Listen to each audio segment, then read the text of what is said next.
Oke, ya selamat datang di YouTube gua. Jadi gua udah jarang, kayaknya bukan udah jarang ya, kemarin baru ngupload cuma 2 video dan itu juga satu video yang gua pecah. Cuman karena sebenarnya banyak yang pengen dibahas, cuman karena COVID kayak gini gua susah nih cari orang untuk ngobrol gitu ya, ditambah fasilitas gua juga belum lengkap-lengkap amat, jadi gua rada nggak enak kalau misalnya ngajak orang ngobrol gitu ya. Tapi ini sekarang tanggal 5 Oktober 2020 dan yang lagi rame adalah, jadi pas gue bangun pagi-pagi nih ya, gue buka Twitter, biasa nyari-nyari masalah aja gitu kan, buka Twitter, scroll, dan ini yang gue temukan, ada satu postingan dari kepolisian, isinya adalah satu post. Nah, unjuk rasa merupakan kegiatan yang menimbulkan keramaian sehingga sangat tidak disarankan untuk diikuti karena akan menyebabkan percepatan penyebaran virus corona. Nah, terus dia gambar tulisannya, daripada ikut unjuk rasa karena corona mendingan jaga kesehatan di rumah aja. Ini menurut gua rada nggak konsisten ya. Kenapa? Karena balik lagi di Twitter gue juga nemuin satu kegiatan yang rame gitu ya. Dan ini dilakuin sama partai politik tertentu lah ya. Yang mungkin nanti akan gue share juga videonya. Nah, semakin siang semakin sore nih sekarang rame juga lagi soal Omnibus Law Cipta Kerja. Mungkin yang belum tahu, Omnibus Law Cipta Kerja ini satu undang-undang yang dianggap undang-undang sapu jagat, dengan maksud untuk merampingkan undang-undang di Indonesia yang dianggap berbelit gitu. Nah, di undang-undang Cipta Kerja ini, Omnibus Law Cipta Kerja ini menuai kontroversi yang banyak banget gitu ya. Oke, jadi gue akan bacain sedikit gitu mengenal apa itu Omnibus Law. Ini dari kompas.com. Nanti linknya akan gue kasih juga. Jadi kalangan buruh akan melakukan gerakan mogok nasional pada Oktober 2020 selama 3 hari yang akan dimulai besok, yaitu tanggal 6 Oktober.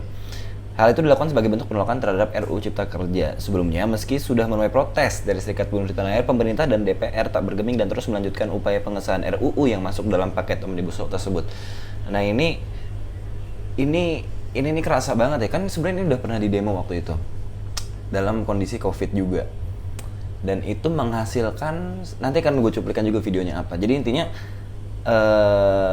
tim dari Badan Legislatif menyatakan bahwa dalam masa reses tidak akan membahas Omnibus Law Cipta Kerja gitu ya.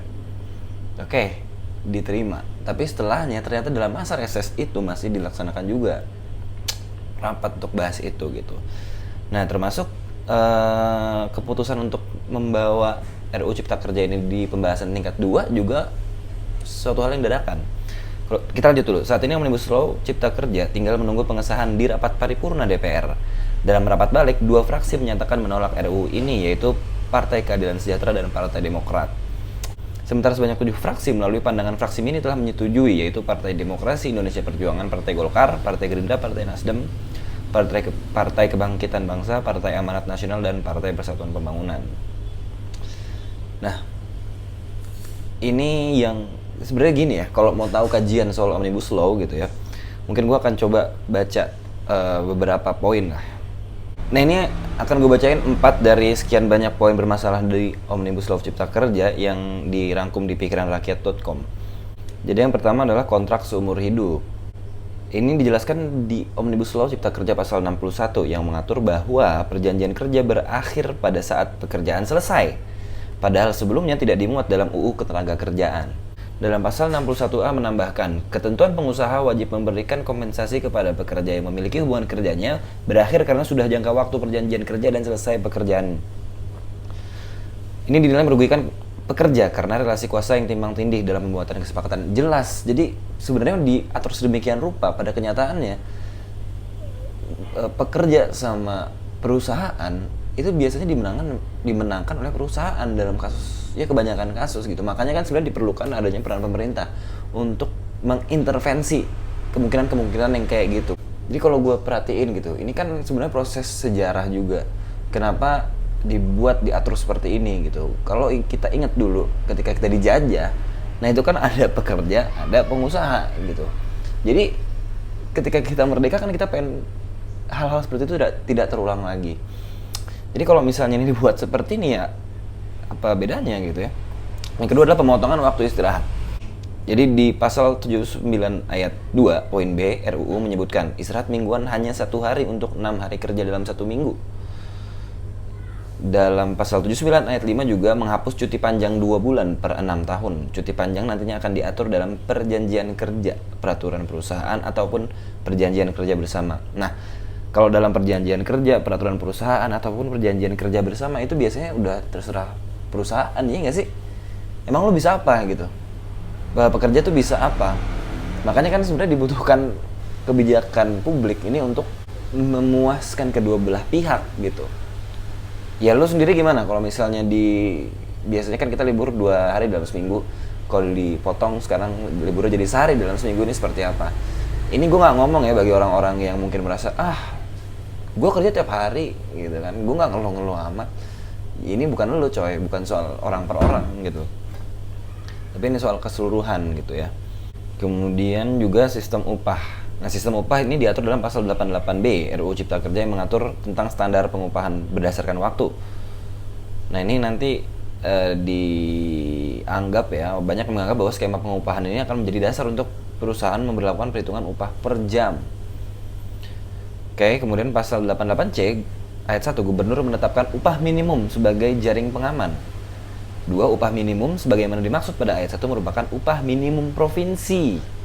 Jadi ada kemungkinan bahwa upah minimum kabupaten atau kota ini akan dihilangkan.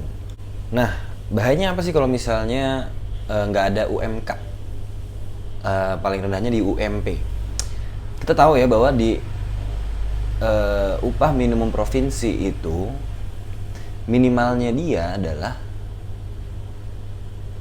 upah minimum kabupaten atau kota. Jadi upah minimum kabupaten atau kota nggak boleh lebih kecil dari itu.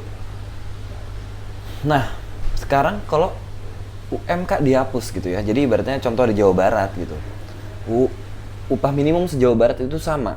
Sementara kalau kita lihat di UMK yang berlakunya ya, kalau di Jawa Barat sendiri upah minimum kabupaten atau kota tertinggi itu ada di Kabupaten Karawang, yaitu 4,5 jutaan lah gitu. Sementara yang terendah di Jawa Barat itu ada di Kabupaten Pangandaran,